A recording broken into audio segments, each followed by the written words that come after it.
Hi, it's Tony Verovan, and we're talking air filtration with Don Stanley with Three Rhino Media.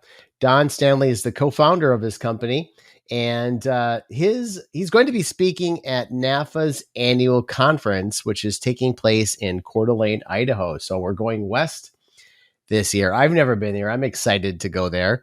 It's October 11th through the 13th. Don, your presentation is from 9 to 10 a.m. Pacific time, I believe, right? On Wednesday, October 12th. Welcome. Thank you so much. I am very excited, and I'm in the same boat as you. As I've never been to Coeur d'Alene, I've never been to Idaho, so I'm really, really looking forward to it, and especially meeting with the members of NAFA. Fantastic. So let's talk a little bit about your presentation, because what we're trying to do right now is make sure people understand how important social media and digital marketing is. You know, you hear social media marketing and you think, oh, wow, that's just something that we hand off to the new intern, right? Or something like that. So yeah.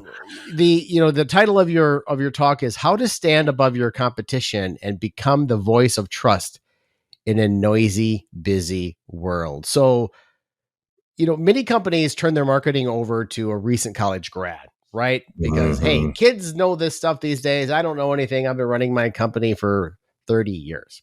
Yes. What does a bright-eyed 23-year-old need to know to make a 20-plus-year-old company successful in today's age?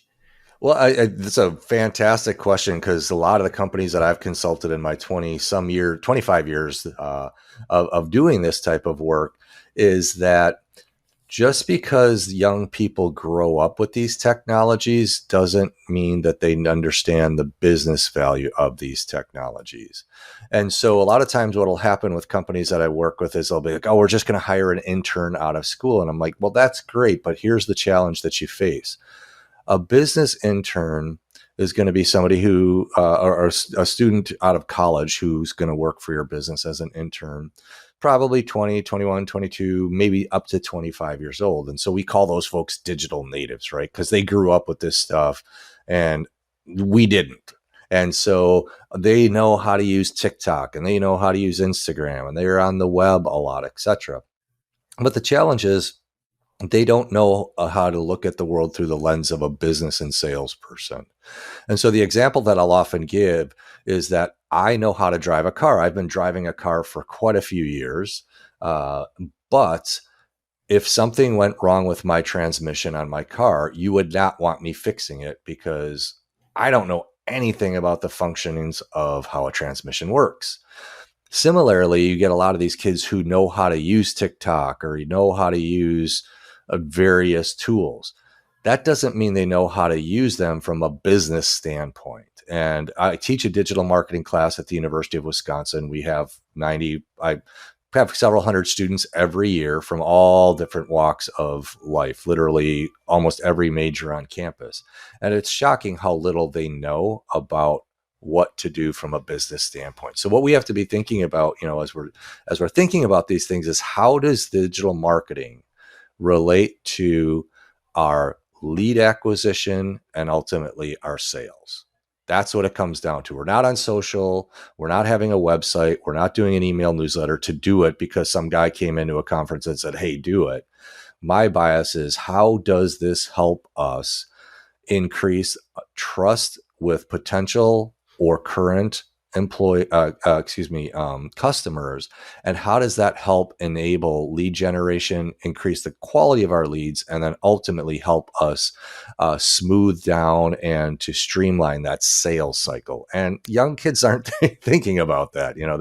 That's just not the world they operate in. So I think that's something important to note, is that when we're talking at the conference coming up, we're going to be talking about digital marketing. And digital includes your website, your social media, and your email marketing.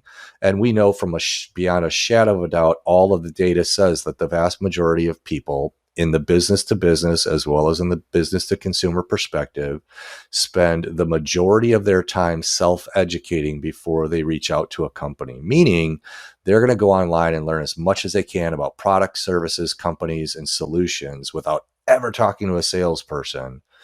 And the reason they want to do that is because they don't trust salespeople, because salespeople are going to do what? They're going to sell. They're not going to help. And so people want to go on and get unbiased information.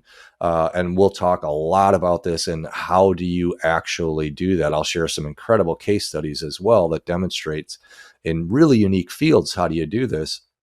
But the idea is those digital resources are there to help us to engender that trust, become known, and help us with our sales.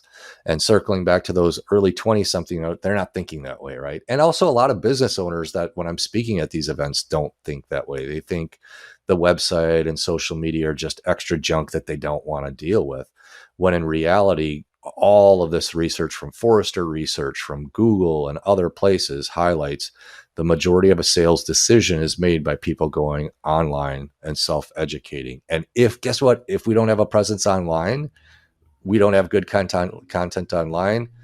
Guess what's happening is our competitors are the ones who are building the relationships and trust, and they're much more likely to get the quality leads and quality sales. Right. So the point of this, I get that, just to kind of reset a little bit, is the point of this is that we're not looking down our nose at a recent college grad. That's not the point of this, right? The point of this is really, the criticism is for a business owner who says, hey, let's just like hand this off to the marketing and let's just make sure my salespeople have leads, right?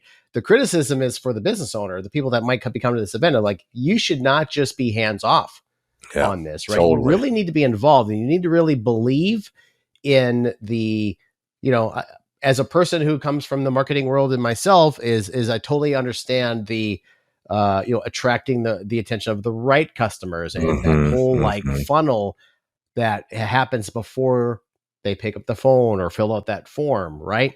Correct. So you really have to have an expectation that, your salespeople are, by design of the internet and content marketing, are already behind the 8 ball, right? By the time they get contacted, they really are potentially at a disadvantage. So you have to make sure that your marketing and your sales really are closer than ever. These aren't separate departments anymore, right? They really have to work together, right? Totally. And that's exactly, is that they are intended to complement each other. And if they don't, that's a major issue. And when I look at companies and organizations that I consult, that my friends consult in their organizations, and we're talking, a lot of these companies are $10 million a year to $200 million a year in sales minimum. Some smaller and larger fit into that as well. But that's an issue they run into, is they have a sales silo and a marketing silo. And the way a customer sees it and the way digital makes things today is that's a 2012 thing, not a 2022 and beyond thing. We need to be thinking of those. How do we get those to work together? And that's part of what we'll be talking about, is what are some of the proven strategies and tactics for doing that, and getting the sales and marketing aligned such that better leads, better quality interactions, and ultimately better sales. So Don, I went to the technical seminar here this past year, and one of the sessions was all about commodities, right? And high demand, shortage, supply and demand, prices are skyrocketing. Seems like maybe at least as of today, gas is coming down. So hopefully petroleum and oil is coming down, right? Which is obviously raw material for a lot of things out there. Correct. But prices are still in high demand these days, and or prices, products are in high demand. Prices are still sky high.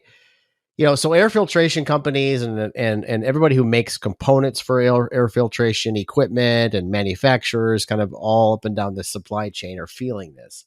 So there seems to be no shortage of business. So why is a business owner going to say, well, gee, I need to market and get more business? Or is that why I'm doing this? Why market at all in this climate? And that's a super fair question, because when things are good, do you want to drive in more business? Sometimes people will say, no, I'm at capacity. The idea of what you want to be cognizant of is that that's never, ever fully lasted, right? There are cycles to business, and we all can remember, whether it's the recession of 2008 or whatever, that these cycles will come into play. The other thing is to start looking at the quality of leads that you get and being able to start potentially charging more premium prices on top of that as well. And that's where digital can come into play. I think all of us have been in situations where we've either taken on clients that weren't good fits because we needed to meet bottom lines, and then there was just not a good relationship. The client was either a major headache, or things at the very end of this came out to where we didn't get very positive business reviews, and our reputations might have been hurt, etc. So the idea is we're kind of future proofing. We're working to future proof in one sense, building that trust, that knowledge with our audiences. But secondarily, what it does is it allows us to start looking at being more selective with the projects that we're able to take and charge more premium prices oftentimes by doing this. So it allows us to be more selective. And I've totally been in this situation where I took on clients where, it's like, I don't really think this person's the best fit, but darn, I need the money. And it ended up costing me a lot more in the end of pain and suffering than any revenue I generated. But the idea is that that's part of it as well, is us being strategic, knowing that this we don't know how long this is going to last, and how can we be prepared and ahead of competition who's going to be complacent and be like, things are good, I don't have to worry about this. And I think those are two reasons. There's other reasons as well, but those are two big reasons in terms of being selective with the clients we're able to work with, who become the success stories, and then they become our marketing team bragging us up, or they become testimonials for us, as well as us being able to be even more premium with our prices if that's the route that we want to go. So I think those are two of the reasons that it's important to continue to do. And the other thing that I'll throw in is that, when things get tough, that's when people will say, okay, now I need to start marketing. And they seem like a desperate used car salesperson, right? They're not there to, because like, oh crap, we need to meet our sales quotas. And so the way you're messaging and talking to customers, clients, prospects comes from a place of desperation, not from help. And people pick up on that. And I think that's a place where we have to be, especially when we're going to talk a lot about how do you build that trust and why is that trust so important. The more consistent we can be, the better we're going to be in the long run as well. Fantastic. Well, Don, that is a great preview and overview of your presentation.